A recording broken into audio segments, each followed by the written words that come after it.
which is a great segue. Welcome, Katie Haig. Woo! Katherine Haig. I mean, welcome to you. I mean, not welcome to you, because I'm here all the time. I know. Welcome to everyone. To Katie Haig's. Actually, is this your first solo exhibit ever, or your first solo exhibit at Comic Book? At Comic Book. I think I did half of one at Clear Sky. Yeah. All the marijuana. Yeah. And how long have you been with Comic Book? 7 years. Wow. And you've been a tireless worker and dreamer and doer at Comic Book. And I'm shocked that you haven't had a solo show before this time. I never had enough work. I sell it all. Okay. Any artists here? Katie makes work constantly. All right.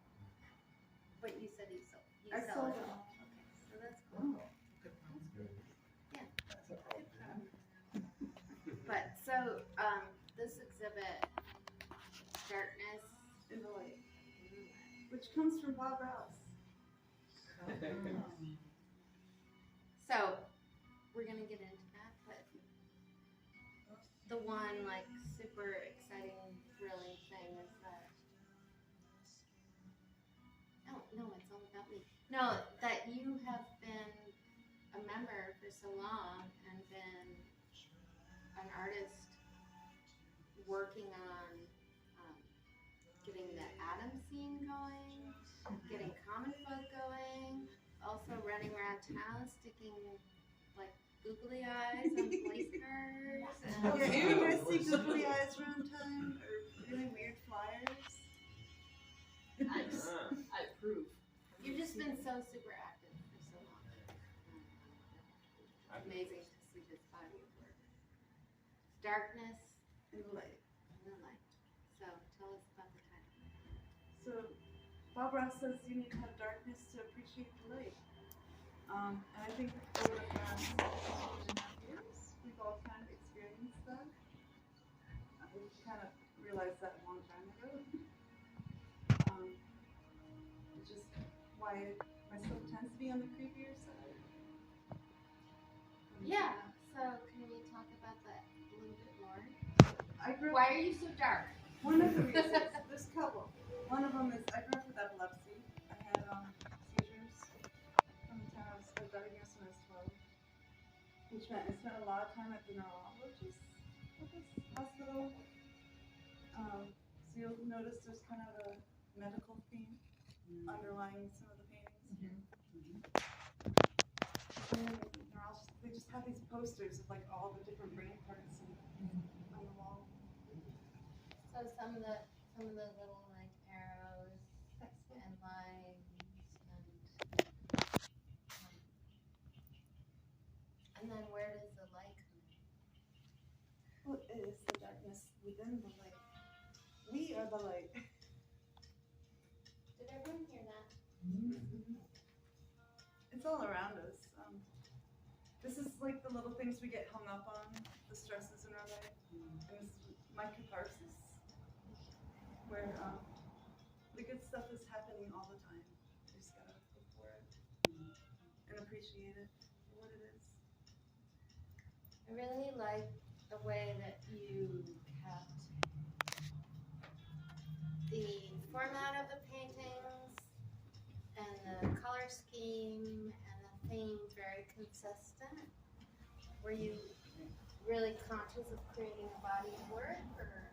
For this one, I knew I was gonna have a solo exhibit back in February. And it's a style I've dabbled in before. If you look along the floor back here and some of the stuff on the walls mine, you'll see influence of it in other paintings. I generally tend to like this color palette. Yeah, and you really spent time on, so all of these were made in the past year, 2 years? Year? Some of them I had done earlier. So this one I did last summer, and I just really liked the way it came out, the color palette. Pulled influence for that for the other ones. This one up here is watercolor. It's the only watercolor one in the exhibit. I actually did that one back when Comic Book was on Main Street. Which time on Main Street? The main shop we had that is now Plant Connector. Oh yeah. So about 2-3 years ago. On Main Street. Because I worked the store every 3 days Right. Yeah. before COVID. So can you tell us a little bit about the soundtrack? So every song correlates to a painting. The one you're hearing now, I believe it's this one. No. Turn it up. It's definitely, I'm thinking this one, System of the Down. And if you listen to the lyrics, there's kind of this underlying tone of either not feeling worthy or being stressed. Or the song itself has region to it. Region is, if some people have it where you get chills when you hear the music. So like the fish painting, it's called Deep Sea. The song is, and it had that, okay, I don't feel good, but then I feel good. Will you share the story about the fish painting? I've already Sorry. No, I want to hear it again. Oh, you already heard. So my, Well, you already heard it. some of them. My boyfriend had a fish tank with clown loaches that he had for years. Years and years. Years and years, and then So sorry, Dad. we cleaned the tank last winter. We put a chemical in the tank that we probably shouldn't have because it was too old. It killed all our fish. And he said, please pay me an epitaph to our fish. And I said, okay, I think I can do that. So those are our dead fish. Sorry. So I have one more question and then we're gonna open it up. But as an artist, I'm so impressed with this. Like, you get this depth and also like this flatness. I mean, what's your process? How do you do that? So when I paint, I also work in watercolors, which is hard to do on canvas. I sketch out kind of the idea of what I want to do. There's only one up here I didn't do that, and it's my least favorite. But that one over there. Oh, don't tell us. You're all good. I sketch it out, and then I put a layer of gesso on the canvas. And what that does is allow me to water down the acrylic to use it like watercolor. And then what I'll do is kind of do a base coat of shadowing and the washouts, you see, and slowly build it up. Thicker, deeper acrylics. Sometimes I'll do wet on wet, which is when they're still wet and blended in. But other times I'll just let it dry and build on it. And then when that's all done, I Right? take So interesting. black This is pen and I I outline. know. We should be taking notes. Yeah, because it looks so smooth and pristine, but you can tell there's also so many layers. Smooth. And then this one here actually has tissue paper over it to get it next to it. wondering. Yeah. Yeah, it's texture. Some of So what we the should. tissue, and then you. Because I did that year in particular, I was working with tissue paper just to, I like to learn as much as I can, and that's why you'll see I have a different style in a lot of paintings.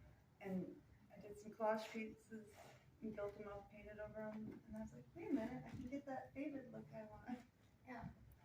Yeah, and there's a bunch of other of Katie's artworks up here. We brought out a few, and there's some hanging on the walls. Hi, Dan. Hey, Dan. We want to talk to you later. So, does anyone have any questions for Katie? Life story. Do you have a question for Katie? Okay, does anyone have any questions? How did you choose that shade of red? I've used it before, and it's not red, it's a burnt umber or something. Okay, yeah, it's not quite red. It's a brown. There is a little red thrown in here and there, leave up here. When I first walked in and saw this on display, my first thought was black wood, which added right next to your body. And it was so much more shocking to walk in and see all of this. And I was like, The thing with that, it's like Kinda the crown is perfect. earthy, but it's also neutral, but natural. there's that subconscious thought to it. Right. I really noticed it on this one around her head. That was what caught my eye the most and made me think was the color of dried blood. And I was like, oh my gosh. Is it the color so much as it is the textures? The color was what caught me first. But It's like that rusty, texture. dry blood. Yes, the iron, Yeah. rusty iron color. Yeah. Well, that's right. It's also It's burnt sienna. Burnt sienna mixed with a burnt umber. There's a Yeah. couple different browns. The artist wants to know Yeah, exactly what. Wiring lines. You want to know. It made it really easy because a lot of my paintings are so positive and pass them. And it's like just leave the 3 colors I was using, 3 or 4, out on my desk for Any other questions? Yeah, you said, before you put the paint on, you put, gesso. Now, gesso is like that clay-like material that you spread on a dry, canvas, fabric cloth, right? Is that plaster of Paris? plaster of Paris and glue and water and stuff like that? Is that the gesso that you're referring to? Yep. It makes it so it absorbs the more watered down paint. Where a normal canvas will just kind of spread out. Have you ever heard of Golden's GAC We were talking about it when I was painting. 100? Now, is that, sometimes they call that gesso, I think. I don't know. I don't know It sounds either. like it's like a brand. It's Golden. Golden has a ton of stuff for acrylics, and it is GAC 100, 200, 800. Well, I think that's one of the secrets to your artwork is that you put down these layers, very flat, smooth layers, and I identify with your artwork a lot because I do like kind of drawing, but you do that too, but you have so many layers built up, and then you do the drawing, and the texture here with the tissue paper. This is this one here. What would you do with GAC I 100? don't know. I'd have to try it. Well, sounds like you knew what it was. Christmas list. You were talking about it. What But I would you learned do? about gesso from Bob Ross with his wet and wet. When I worked with Okay. oils. So to close, can you tell us about your love for Bob Ross? I started watching him back when I was a kid. He'd come on after like Sesame Street and stuff like that. Yeah. That's Watch it every day because he made you think you could paint. And art was one of my favorite subjects even as a kid. It was the one time I got like positive reinforcement in school from people. I was good at math and stuff, but the teachers would make me tutor the other kids, so they hated me for it. And then my parents bought me this paint set in my 6th grade. Bob Ross's. This doesn't look like Bob Ross to me. They follow me on Instagram. Oh my gosh, is that like the best moment It of was your the life? best one. Do you have a Bob Ross Chia afro hair? I have his palette knife still though. Oh, there you go. And his fan brush. I want to answer your question about the GAC 100. Oh, It's an please. it's an ad mixture, and I believe it thins some of the things you're doing. You'd have to they're different ones. Some of them thicken. Yeah. I think the 100 thins, but it's compatible with all the other acrylic paints because it's a calmer, acrylic medium. So it's thin. And so it thins, but I think the 100 does. So, and it slows down the drying time. So, Sounds yeah. like you. There's a whole bunch of different ones. It seems to me that's what the Unless one. you're trying to beat the 100, 800. You'd look it up, but anyway, that's what it is And the, in a vague way. and the gels and mediums, do you use those also? Well, I Jen has something. use acrylic, but I also use the matte medium as a glue, but that's a whole other story, and that's not what she's talking about. Maybe do you use that in when you do the tissue paper? What do you use as a glue? Mod Podge. Oh, okay, that's fun That's too. what I use as a sealant too on my Sure. painting. Did you Sure. have a comment? I just have a question. I noticed that a lot of paintings you have little small amounts of writing. Are those? I wonder what those were. The writing on here's the title. But also, oh, okay, on all of them. Yep. Oh, They okay. all secretly have a title Oh, okay. hidden. I into said, the oh, I title. was like, oh, those are the secrets. Yeah. But Well, it helps But me it too is because kind I of a can. secret. It's a secret because a lot don't know, but I love that you hide the title. But that way, it helps me to remember too. I mean, I also had brain surgery. They took out about a golf ball portion of my brain here to stop the seizures. I don't have seizures anymore and don't take any meds for it. But even that is a traumatic process. Oh, yeah. This is the fish painting again, guys. Yay, fish painting. So you could use that for like an ecological show or something about nature and pollution. Your brain chopped open or forgetting to feed your Or as the brain. neurologist said to me, we're gonna go in there and suck it out, and then she made the Silence of the Lamb noise. Oh my Oh, God. Now I my laughed God. so hard. I What would did have Charlie- too. oh, okay. Very That's funny, Dr. Wilson. Do you think it, I have a very dark sense of humor. do you think you're going to do any more fish paintings? I think I will now. Everyone keeps calling. Well, it's very a little bit mysterious. It's very evocative, you know, Evocative. and you know, so it's. Well, I was thinking we moved this summer. Yeah. We don't really have a place for a fish tank, and my boyfriend kind of misses it.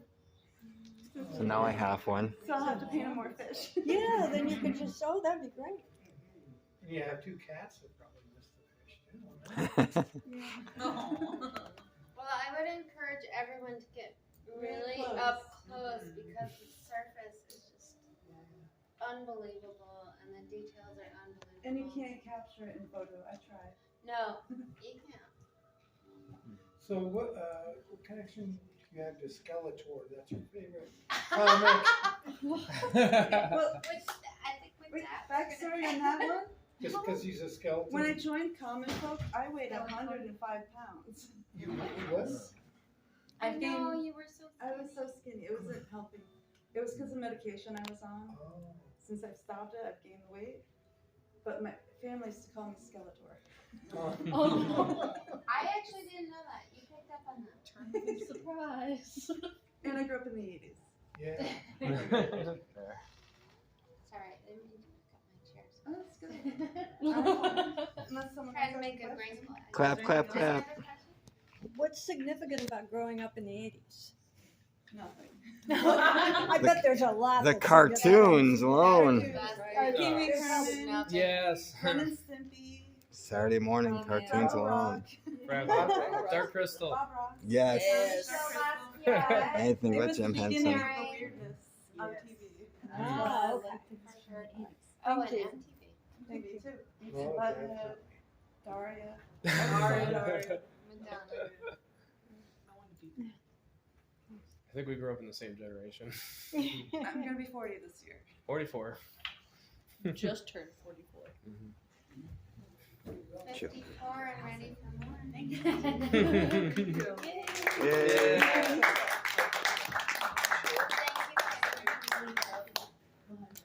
Or if you wanna